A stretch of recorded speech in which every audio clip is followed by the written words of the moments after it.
하나님 말씀 보시겠습니다. 마태복음 2장 1절부터 12절 말씀.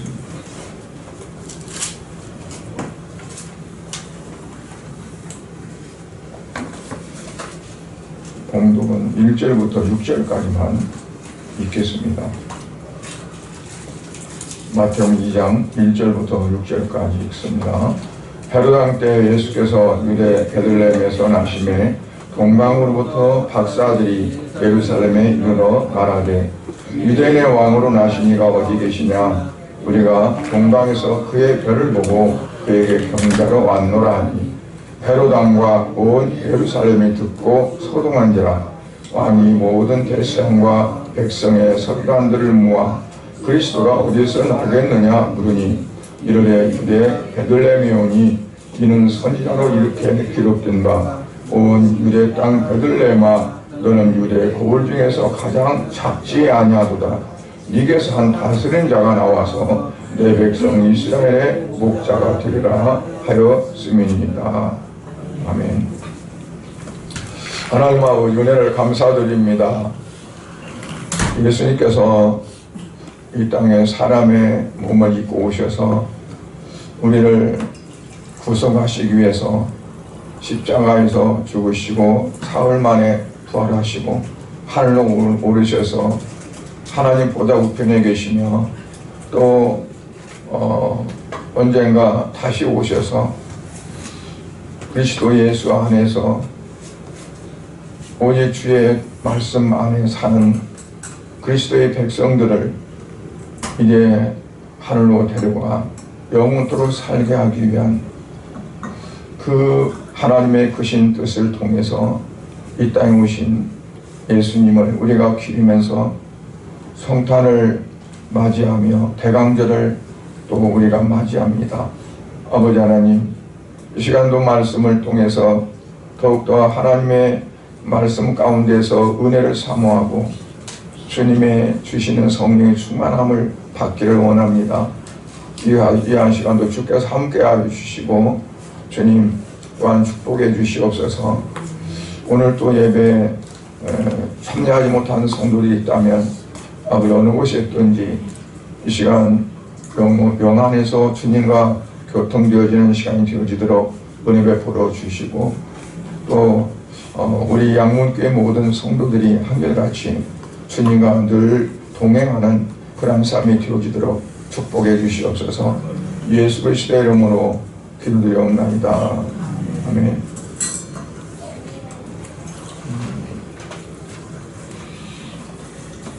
우리가 어느 환경이나 어느 경우에 보면 두 가지 그 양상들을 꼭 보게 됩니다.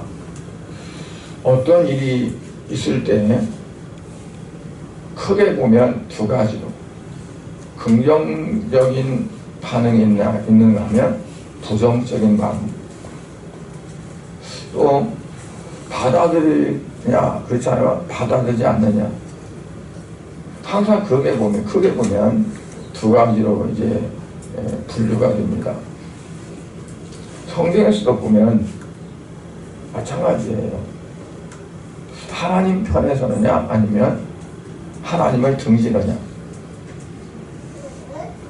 신앙적이냐 비신앙적이냐. 항상 두 가지로 이렇게 나뉘어져요. 넓은 길이냐 좁은 길이냐, 양의 자리냐 염소의 자리냐. 항상 두 가지. 그런데 어떻게 보면 간단한 것 같은데 조금만 자칫하면 완전히 반대편에 우리가 갈 수 있는 그런 것들이 너무 많아요. 오늘 본문에도 보면 헤롯 왕 때에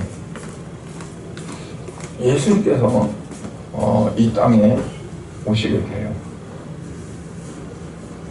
그럴 때 그 예수님 오심을 기뻐하고 맞이하는 사람들이 있는가 하면 예수님 오셨다는 그런 소식을 듣고 두려워하기도 하고 또 못마땅하기도 하고 어떤 부정적인 그러한 반응을 보이는 사람들이 있어요.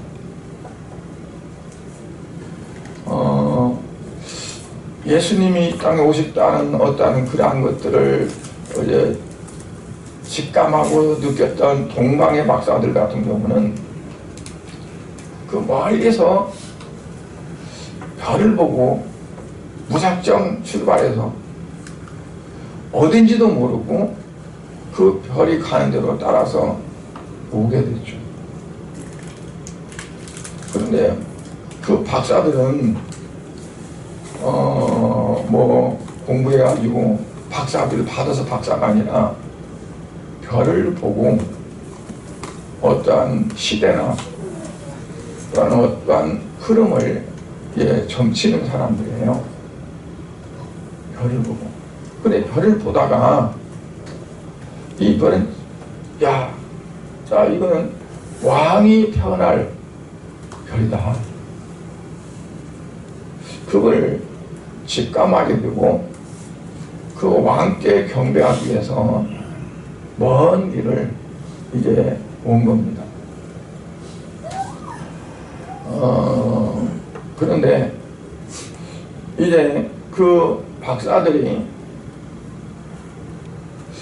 가만히 보면 미신적인 그런 부분에서 왔다기보다는 그들이 성경적인 그러한 예언을 그들이 마음속에 가지고 왔다고 봐요.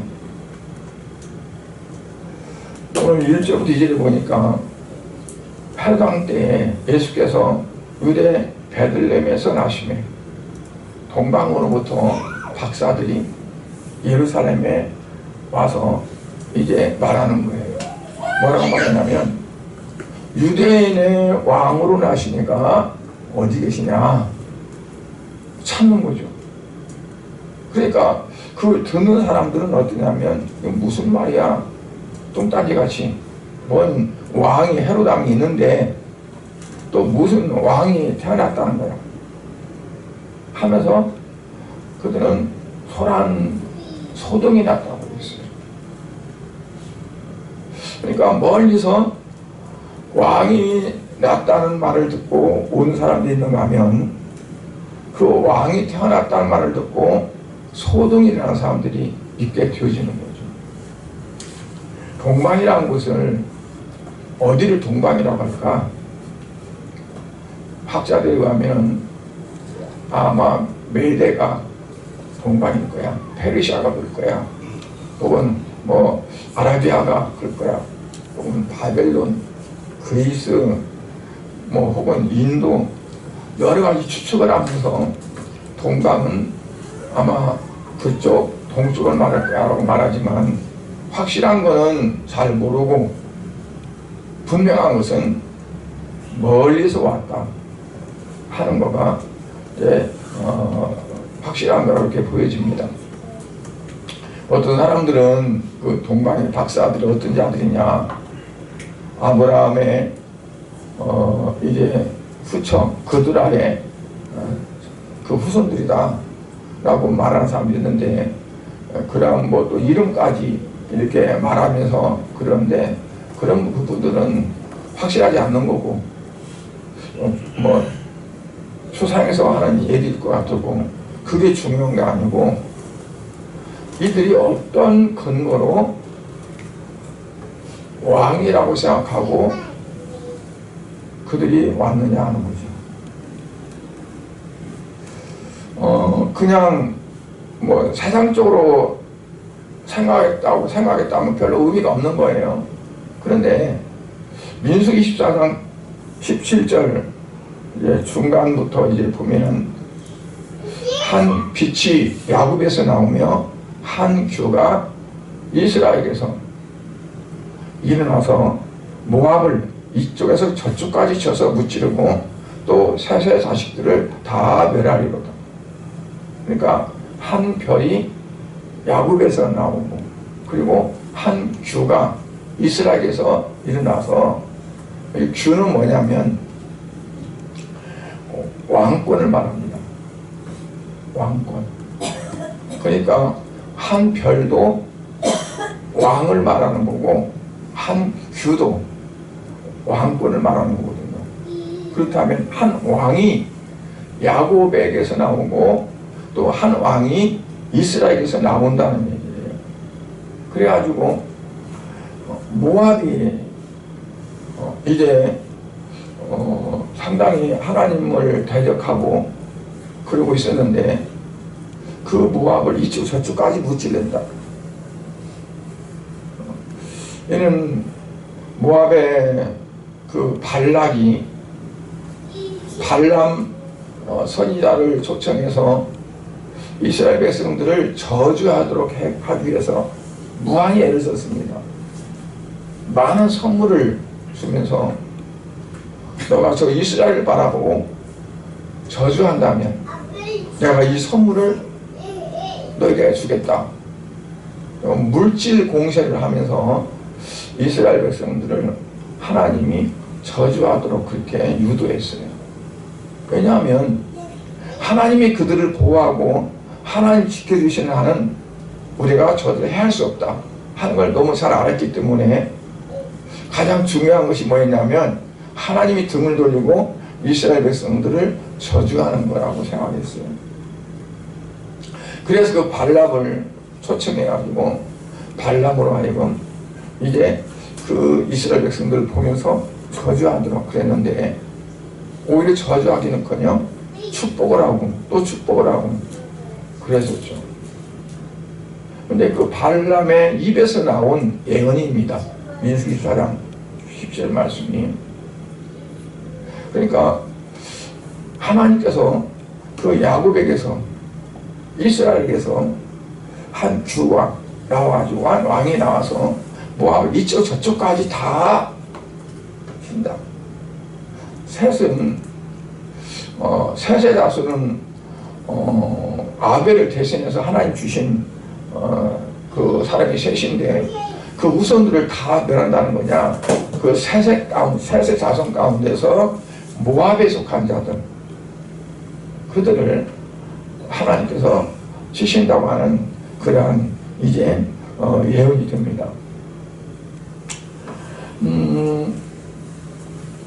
그런데 이러한 그러한 말씀을 근거로 해가지고 동방의 박사들이 바로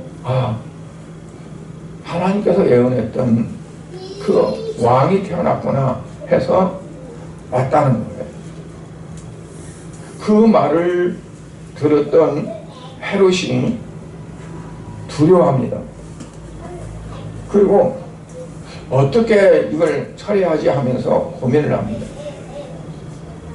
왜 그러냐면 이 헤롯은 자기의 그 권력 유지를 위해서 굉장히 많이 애를 쓰는 사람이에요. 자기의 부인했던 마리암네 그리고 두 자녀도 자기의 왕권 유지를 위해서 무참히 죽였던 사람이에요. 그러니까 내가 왕인데 왕이 태어났다는 그것도 보통 왕이 아니에요. 그냥 일반적인 왕이 아니에요. 헤롯은 하나님을 향한 믿음은 없었어도 어떤 근거에서 확신을 가졌어요. 왜냐하면 동방의 박사들은 와가지고 뭐라고 말했어요? 유대인의 왕으로 나시니가 어디 있느냐 그랬는데 헤롯이 이제 성경을 잘 아는 사람들 그 사람들 불러가지고 야 누가 태어났는가 어디서 태어났는가 한번 확인해봐라. 근데 뭐라고 하냐면 그리스도가 예언했던 그리스도가 어디에서 났겠느냐라고 묻는 거 보면 이 헤롯은 유대인의 왕으로 오실 리가 그리스도라는 것을 그는 알았던 거죠. 그러니까 우리가 어떤 그러한 그 학문이나 어떤 모든 부분들을 잘 안다는 것가 중요한 것이 아니라 믿음이 있느냐가 중요하거든요. 헤롯을 보면 동방의 박사들이 와가지고 유대로 왕으로 나시니가 어디 있느냐 그랬는데, 그는 제사장들이나 서기관들이나 그들을 바리새인들을 불러가지고 뭐라고 말하냐면 그리스도가 어디서 나겠느냐고 말해요. 그 정도로 모르는 것이 아니라 알고 있어요. 그렇지만 그는 하나님 말씀에 대한 믿음이나 신앙은 없어요. 오늘날에도 우리가 성경적으로 꿰뚫고 어디에서 그러면 그거라고 안다 할지라도 중요한 것은 뭐냐면 그걸 하나님 말씀으로 받아들이고 그 말씀이 나와 어떤 그런 관계인가, 나는 그 말씀의 어떤 부분에서 내가 믿는 신앙이 있는가가 중요한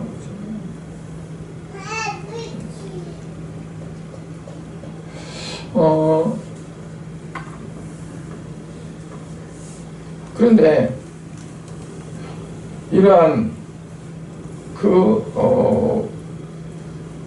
그것 때문에 이제 말하자면 헤롯은 소동이 일어나고 불안하고 두렵고 그런 거예요.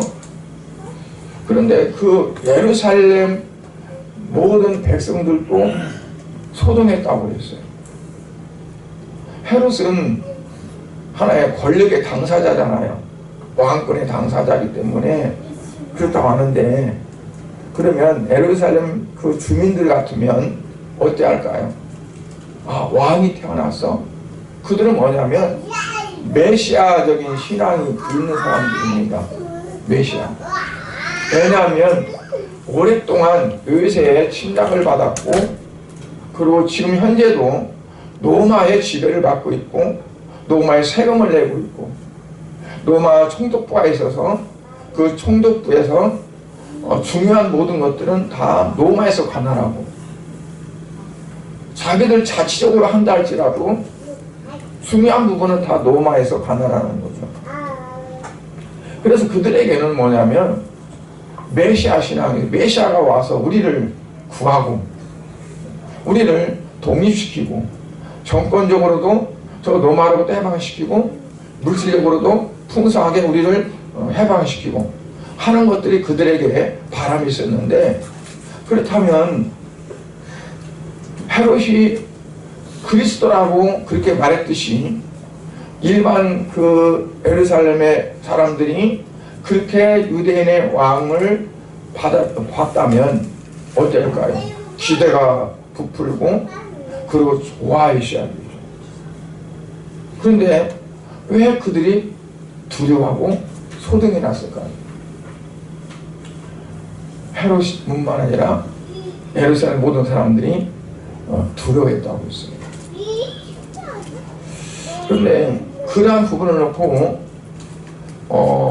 이제 많은 그런 학자들이 그거를 이제 말하기를 뭐라고 하냐면, 당시에 헤롯이 자기의 왕권에 대한 강한 집착이 있기 때문에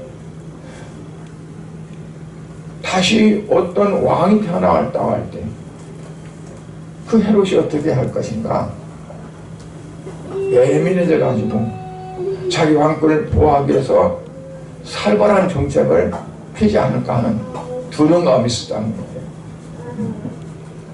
그 한 예로 이 헤롯은 동방의 박사들로 하여금 가서 그 아기를 만나면 경배하고 돌아갈 때 내게도 와서 알려달라, 나도 가서 경배하겠다 라고 말했는데, 헤롯이 말한 그 진위는 무엇이냐, 그 아이를 죽이기 위해서 그랬다 그러거든요. 그래서 하나님께서 이제 그 박사들에게 꿈의 현몽에서 헤롯에게 가지 말고 바로 가라, 그래서 그 박사들이 그냥 갔다고 그랬어요. 그걸 나중에 알게 된 헤롯이 안 되겠다 싶어서 아주 무서운 명령을 내리는데 베들레헴 지경에 2살 이하의 모든 사내 아이는 다 죽이라고 명령을 해서 군사들이 가가지고 집집마다 다 뒤져가지고 2살 아이, 남자 아이는 다 죽였다고 그랬어요. 그런데 예수님은 하나님께서 또 요셉에게 꿈에 알려줘서 애굽으로 피난을 간 그 뒤의 일입니다. 그러니까 헤롯이 그같이 그렇게 무서운 일을 저지르는데 또 뭔 일을 할지 모르는 상황 속에서 그들이 두려워했다는 거죠.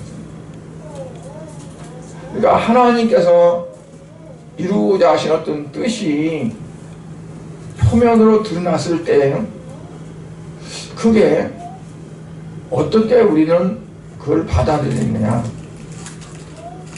현실적으로 어떠한 어려움, 또 그로 인한 어떠한 파장, 이걸로 인해서 내게 주어질 어떠한 그러한 것들 때문에 하나님께서 하고자 하신 일이 이제 어떤 상황이 주어졌을 때 오히려 그거를 기뻐하고 그리고 환영하고 받아들이는 것보다는 오히려 두려움 속에 빠질 수도 있다는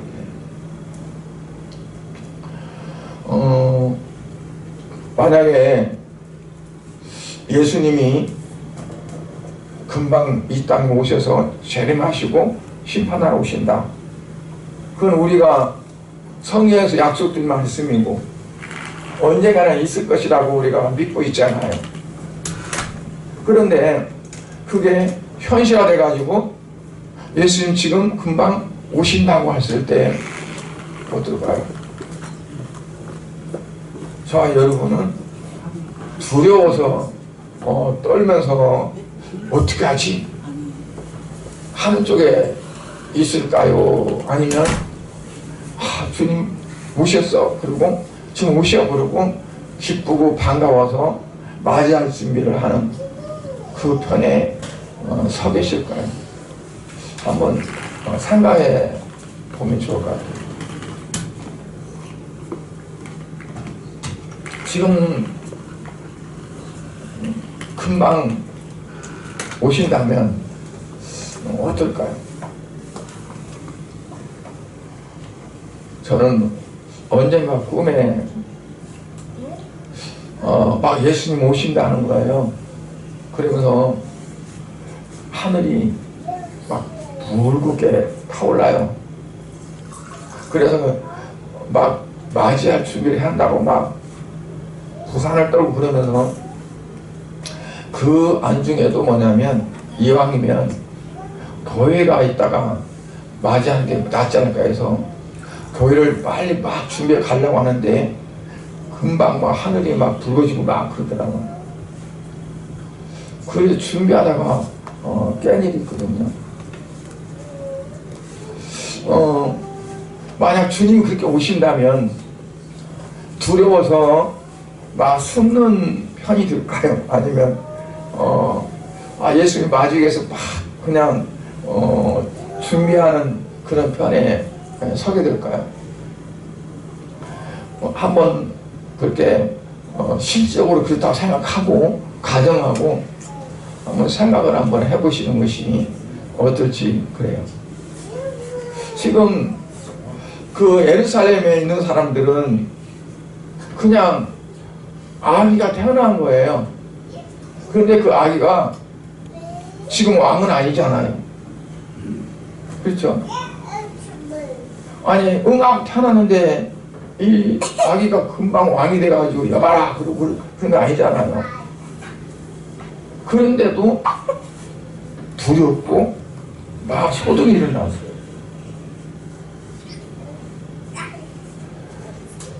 미래에 나타날 일인데 미래에 나타날 일을 긍정적인 믿음을 가지고 받아들이는 사람이 있는가 하면 부정적인 그런 부분에서 받아들이고 오히려 믿음 아닌 그 믿음을 통해서 두려워하는 사람들. 동방의 박사들은 이 아기인데 그 아기를 마치 지금 왕인 것처럼 그렇게 보면서 그들에게 찾아가서 황금과 유향과 모략을 앞에 드리고 그들의 그 아이에게 경배를 해요. 그러니까 왕이라고 그들은 믿고 지금 왕은 아니잖아요. 장차 왕이 되실 분, 아무리 왕이 되실 분이지만 이제 깐난아기고 말 구유에 누있든지 아니면 말 구유에 누있는데 그 마리아가 이제 안 왔든지 어쨌든 간에 아기인데 그 아기에게 황금과 유향과 모략 그 귀중한 예물을 앞에 두고 그리고 다 엎드려서 경배하고 왕이시여 그러면서 경배합니다. 그런가 하면 아직도 아기인데 왕도 아닌데 그가 태어났다는 것 때문에 두려워해서 어쩔 줄 모르고 안절부절한 헤롯이나 또 이로 인해서 우리에게 어떠한 가혹한 어떠한 것들이 주어지지 않을까 해서 무서워서 소동하는 예루살렘 주민들. 어떻게 보면 그들도 아직 이루어지지 않은 일인데 그것들을 현실처럼 받아들이는 거예요. 그거를 믿음이라고 보기는 그렇잖아요. 근데 우리는 그런 부분에서 어떻게 해야 될까?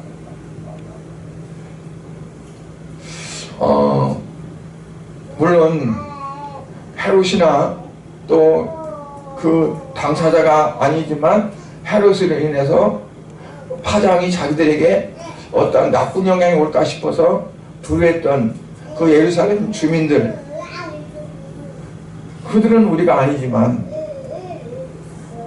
그러나 정말 하나님 말씀에 근거해서 그 말씀대로 이루어질 것을 생각하면서 우리가 기뻐하고 감사하고 영광을 돌리는 그러한 신앙이 우리에게 있어야 되지 않나 하는 그러한 말씀입니다.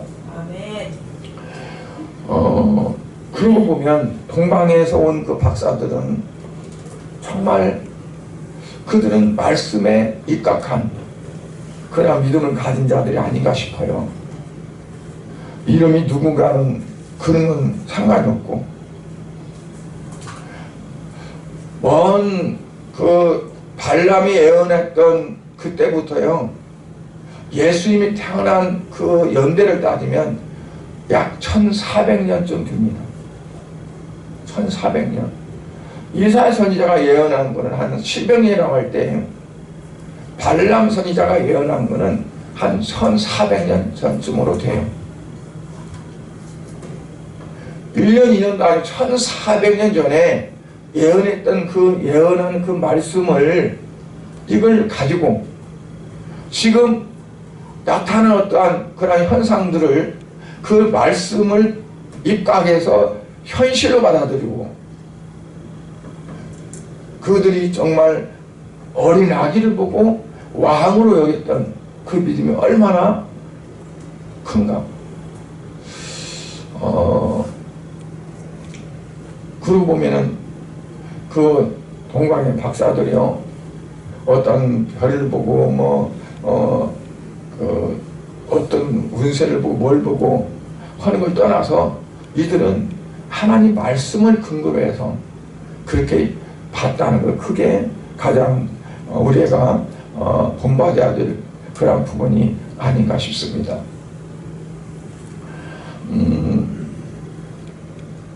또한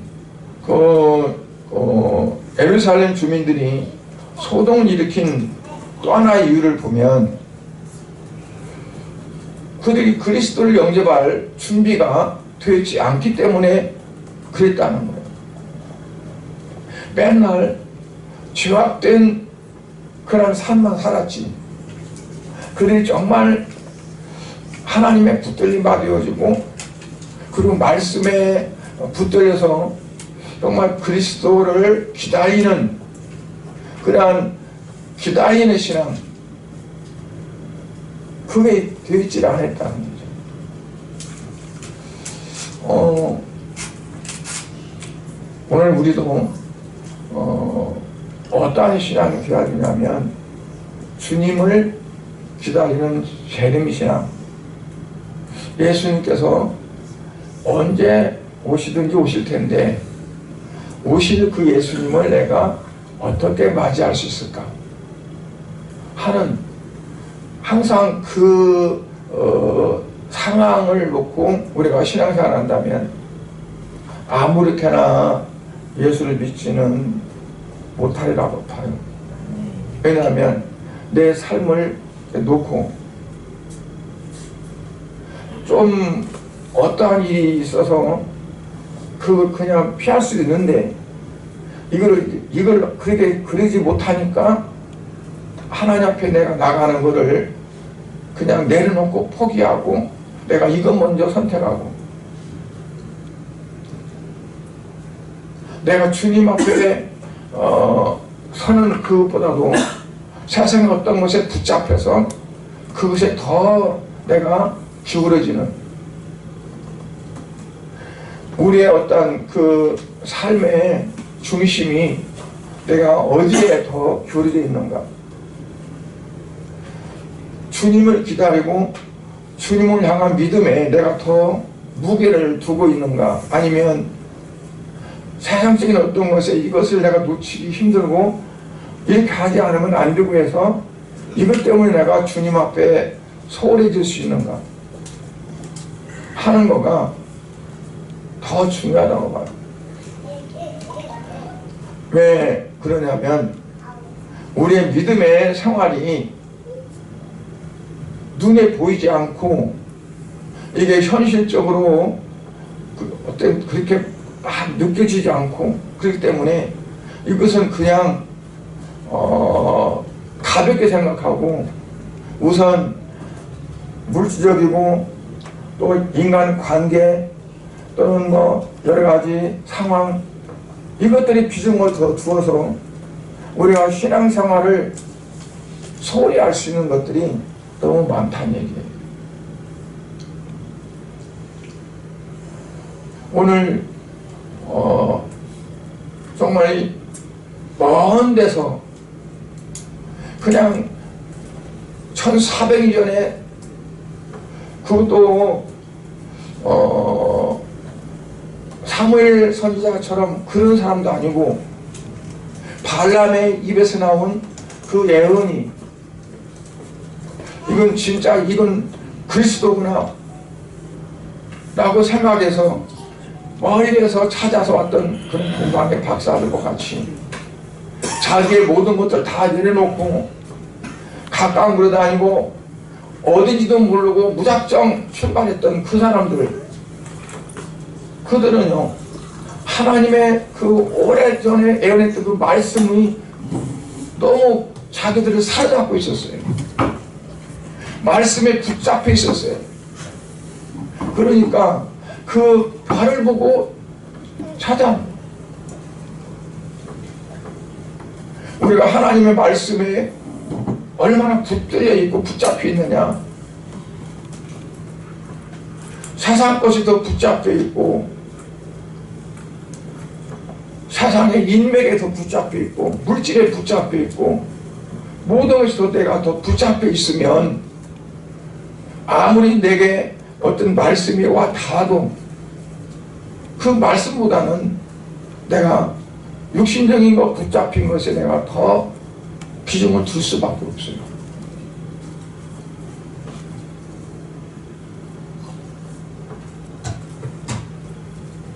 헤롯은 권력에 붙잡혀 있었고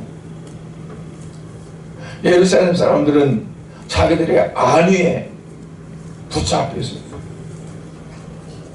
그래서 정작 메시아신 예수님이 오셨어도 기뻐하고 영접하지 못하고 두려워하고 왜 이때야? 왜 왔대? 하면서도 그럴 정도가 되어져. 오늘날 이 땅에 오신 예수님 오신 성탄절을 우리가 맞이하면서도 정말 모든 것들을 다 제치고 그 메시아가 오신 것이 내게 가장 큰 사건이고 가장 큰 어떤 일이라고 생각한다면 우리가 정말 마음으로 기쁨으로 맞이할 수 있는 그런 성탄이 되리라고 봅니다. 매년마다 오는 성탄이죠. 그런데 일상적인 어떤 그런 오늘 성탄이 아니라 정말 우리가 어떻게 마음을 정리하고 마음을 가지고 맞이함에 따라서 가장 잊지 못한 그리고 가장 의미가 있는 그런 크리스마스 성탄이 되지 않을까 그렇게 생각합니다. 그래서 대강절인데 우리가 예수님이 강림하신 것을 우리가 기대하고 그리고 맞이하는 그런 절기인데 어떤 마음으로 우리가 임해줄까 하는 것을 생각하면서 오늘 말씀을 드립니다. 세 번째 이유가 바로 그거예요. 붙들지 않아서 그런다. 어떤 목사님이 기차 여행을 하는데 그 앞자리에 어떤 학생이 타고 있었는데 그 학생과 대화를 우연히 하다가 그 학생이 너무 불안해하고 그리고 정말 어떤 자기의 삶에 대한 회의도 느낄 수 있는 그러한 걸 보고 어떻게 하면 이 학생에게 참 좋은 그러한 말이 될까. 그래서 이 목사님이 호주머니가 이렇게 뒤졌더니 거기에 이게 조그만 어떠한 물건이 있었어요.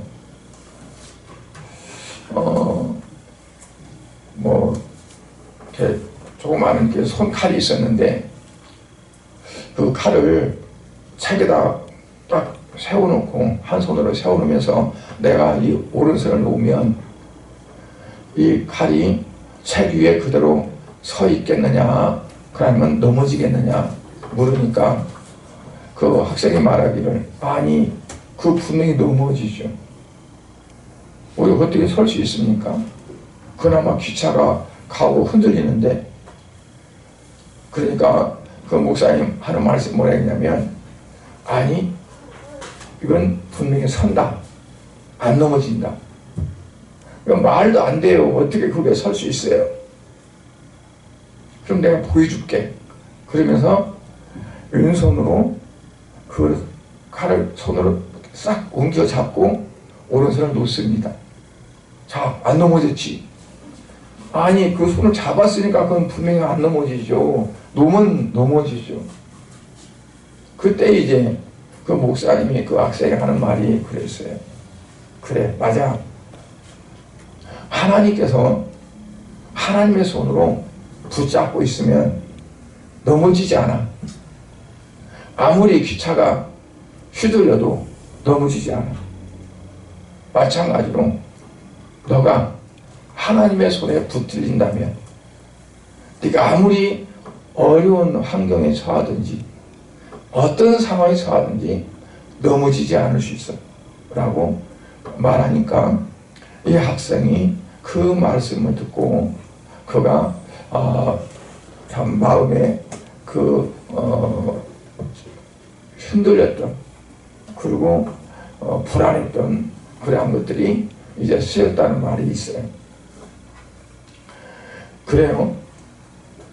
마태복음 11장 28절에 보면 예수님께서는 말씀했잖아요. 뭐라고 말씀했죠? 수고하고 무거운 짐이 자들아 다 내게로 오라.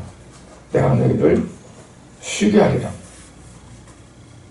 그리고 너희는 내 멍에를 메고 내게 배우라. 내게 와라. 내가 너희를 쉬게 하겠다. 그 말씀을 제가 주일학교 때부터 그걸 외웠었어요. 그래서 성역시대의 노예에서 하는 성역시대에서도 그 문제가 나왔었는데 제가 마친 일이 있어요. 하나님께서는 우리를 손으로 붙드시고 그리고 우리를 붙잡아 계시는 거죠. 내가 하나님의 손에 붙들린다는 건 뭐냐면 하나님 말씀을 항상 우리가 생각하면서 그 말씀 안에 있으려고 하는 것이 하나님의 손에 붙들리는 삶이 되어집니다. 하나님 말씀을 내가 알아도 그 말씀이 내 안에 있고 그리고 내가 그 말씀 안에 거하는 삶이 되지 않으면 하나님께 붙들리는 삶이 되지 않습니다. 그래서 우리가 하나님의 손에 붙들리려면 어떻게 하냐면 예수님께서 요한복음 15장에서 말씀한 것처럼 내 말이 너희 안에 거하고 너희가 내 안에 거하면 너희는 많은 과실을 맺는다. 그러니까 예수님과 하나가 되면 하나님의 손에 붙들린다는 것은 하나님께 내가 그냥 그 안에서 하나가 되어지는 거예요. 그러니까 하나님의 말씀이 나를 어거해 나가고 나를 이끌어 갈 수 있도록 내가 그에게 맡겨지는 겁니다. 오늘 우리가 이제 이 말씀을 생각하면서 예수님이 우리에게 오셔서 예수님은 우리와 가까이 계시고 또 내게 도움는 자가 되시고 나를 이끌어 가시는 자가 되는 것 그분으로 그치는 것이 아니라 예수님은 내 안에서 나와 함께 하시고 그리고 그 예수님은 내 안에서 함께 하실 뿐만 아니라 나의 모든 것들을 주관하시고 역사하신다고 그렇게 믿어야 됩니다. 끝으로 우리는 어떤 신앙을 가지 않느냐. 동방의 박사를 보면서요. 우리는 말씀에 근거한 철저한 신앙인들이 되어야 합니다. 말씀에 근거한 신앙이 된다는 것은 항상 말씀을 우리가 의지하고 그리고 그 말씀대로 이루어진다는 것을 믿고 나아가는 신앙을 말합니다. 두 번째는 어떻게 보면 그 말씀은 아직 이루어지지 않은 그런 걸로 볼 수가 있는데 그러나 아직도 이루어지지 않은 그 말씀인데 나는 그거를 현실에서 이루어진 것으로 믿어야 돼. 그래서 히브리서 11장에 보면 믿음은 바라는 것들이 실제로 이루어진 것이고 그리고 보이지 않는 것들이지만 그것들이 실제로 되어진 그러니까 먼 훗날의 것 같은데 내가 그거를 믿음으로 받아들일 때 이거는 현재 내가 누린 삶이 되어집니다. 마찬가지로 하늘의 소망도 마찬가지야. 하늘나라도 아직 오지 않은 것 같지만 내가 그거를 믿음으로 받아들일 때 나는 지금 하늘나라의 그 삶을 살아가고 있는 삶이 되어집니다. 그래서 우리의 믿음은 먼 것이 아니라 가장 가까운 그냥 현재의 삶입니다. 그래서 우리가 현실 속에서 이루어지는, 그러니까 먼 훗날 이루어지는 것이 아니라 그걸 내가 믿음으로 받아들이면 지금 그 멀리 있는 것들을 내가 누리는 삶이 될 수 있다는 겁니다.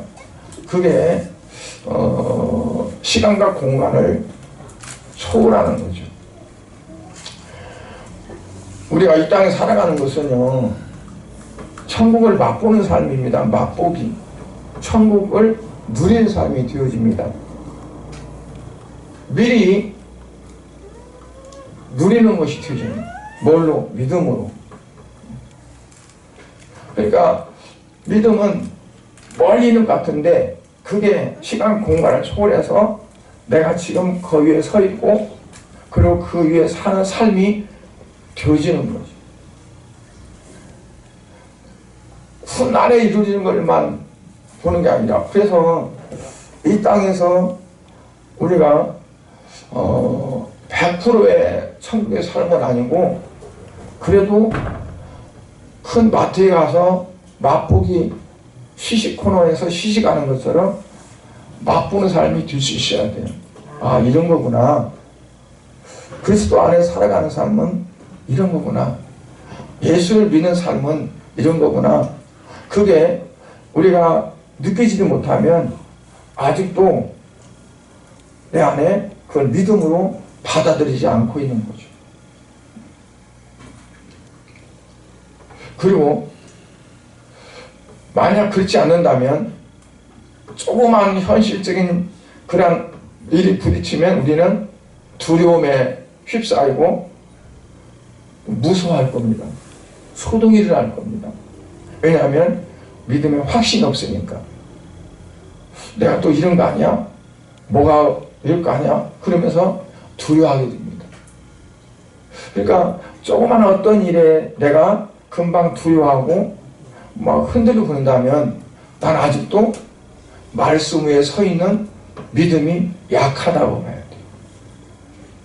그래서 내가 말씀 위에 서 있는 믿음이 강할 때, 든든해질 때 어떤 현실적으로 어려움, 동방의 박사들이 와가지고 유대인의 왕으로 나시니가 어디입니까? 내가 우리 별을 보고 여기까지 왔는데 그 왕의 별을 보고 그들에게 경배하려고, 그에게 경배하려고 왔는데 그 유대인으로 나신 왕이 어디 있습니까? 라고 했을 때 두려워하고 소동이 나.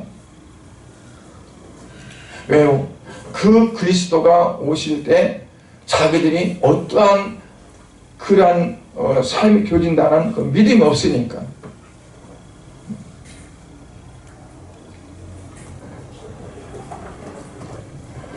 그래서 그러한 예수님이 다시 오시는 재림의 소망을 갖고 살아간다면 우리에게 더 든든한 믿음의 삶이 되어질 수 있습니다. 그래서 어떤 분은 말하기를 재림신앙 그래요. 우리에게 재림신앙이 있어야 된다. 무슨 얘기냐면 예수님이 다시 오신다. 그러면 다시 오셨을 때 내가 어떻게 주님을 맞이할 수 있고 나는 어떠한 그러한 위에 있는 게 뭔가 그를 우리가 항상 생각하면서 살아가는 삶. 만약 그렇다면 내가 헛되게 시간을 낭비할 수도 없는 거고 그냥 내가 아무렇게나 내 삶을 살아서 죄를 삶을 살려고도 않을 거고 항상 준비하는 신앙을 우리가 살아갈 수 있다는 거죠.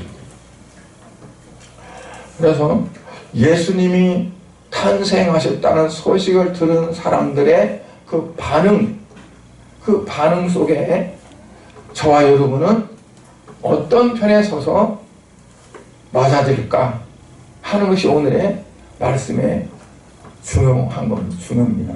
주제입니다. 여러분은 어떻습니까? 동방의 박사들과 같이 1400년 전에 그냥 말씀이 있었던 것을 그걸 붙잡고 있다가 왕을 예표하는 별이 나타났을 때 한 별이 나타나서 그 말씀에 그냥 딱 붙잡혀서 자기들도 모르게 찾아와서 그 아기 예수께 경배하는 동방의 박사들과 같은 그런 위치에 서 있는 건가?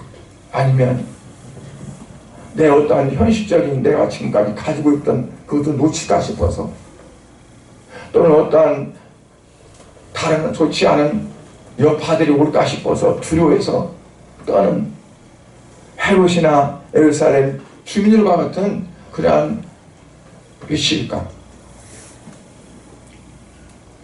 어느 때나 동방의 박사들처럼 정말 그를 향해 가서 경배하고자 하는 그러한 믿음의 위에 서 있는, 말씀 위에 서 있는 저와 여러분이 될 수 있기를 주의 이름으로 간절히 축원합니다. 기도하겠습니다. 하나님 아버지, 주님의 은혜를 감사드립니다. 우리가 참 예수를 믿는 삶을 살고 있지만, 그러나 어떠한 때, 어떤 상황이 올 때 우리가 내 현실적인 어떤 것들을 놓칠까 싶어서, 또는 육신적인 어떠한 것들이 또한 어려워질까 싶어서 말씀 위에 있는 것보다는 세상적인 어떤 것에 무게를 두지는 않습니까? 하나님께서 말씀하신 그 말씀을 그 어떤 것보다 가장 귀하게 여기고 그 중심에 서서 모든 것들을 다 내어 던지고 아버지 앞에 나아갈 수 있는 그러한 믿음의 사람들이 될 수 있도록 축복해 주시옵소서. 아버지 하나님, 그래서 우리에게 예수 그리스도의 재림 신앙을 가지고 주여 어서 오시옵소서. 주님 오시는 날 주님을 기뻐 맞이할 수 있는 등과 기름을 준비한 5 처녀들처럼 예수님을 기뻐 맞이할 수 있는 참으로 신령한 우리 성도들이 될 수 있도록 축복해 주시기를 원합니다. 예수님께서 이 땅에 오신 성탄절이 이제 얼마 남지 않았습니다. 모든 사람들이 기다리고 또 기다리는 사람들이 있습니다. 그들이 정말 예수님을 기다리는지, 아니면 그 계절에 주어지는 특수를 보고 기다리는지, 아니면 그때 어떠한 이제 이벤트를 위해 기다리는지, 주님, 우리가 정말 기다리는 주인공이 누구인지 우리가 다시 한번 생각하게 하시고, 동방의 박사들처럼 말씀에 근거해서 메시아를 기다리는 그런 우리 성도들 될 수 있도록 축복하여 주시옵소서. 예수 그리스도의 이름으로 기도드리옵나이다. 아멘.